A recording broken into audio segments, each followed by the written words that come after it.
ஸ்ரீலாங் TikTok தள பார்வையாளருக்கு முதற்கண் வணக்கங்கள்.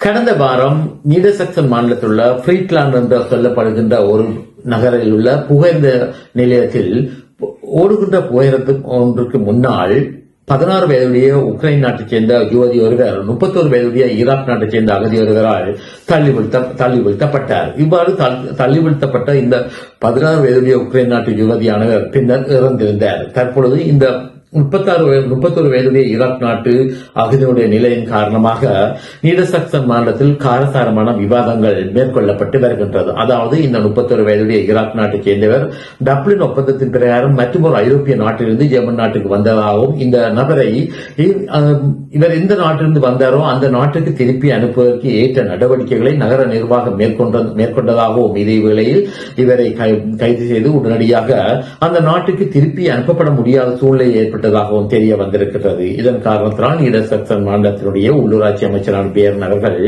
ஜெர்மன் நாடு தழுவிய ரீதியில் இவ்வாறு நிராகரிக்கப்பட்ட அகதிகளை உடனடியாக கைது செய்து அவர்களை அந்த சொந்த நாட்டுக்கு திருப்பி அனுப்பப்படும் வரை சிறையில் அடைப்பதற்கு ஏற்ற வகையில் புதிய ஒரு சட்டத்தை ஜெர்மன் பாராளுமன்றத்தில் நிறைவேற்ற வேண்டும் என்று தனது கோரிக்கையில் தெரிவித்திருக்கின்றார். அண்மை காலங்களில் இவ்வாறு நிராகரிக்கப்பட்ட அகதிகள் நாடுகடத்தப்பட முடியாத நிலையில் இருக்கும் பொழுது பல பாரிய குற்றவியல் சம்பவங்களில் ஈடுபட்டார்கள் என்பது இங்கே குறிப்பிடத்தக்கதாகும்.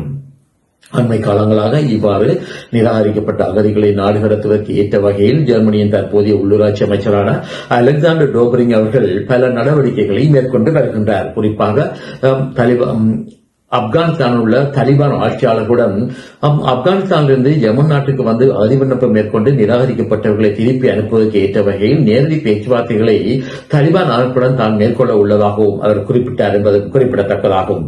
நன்றி.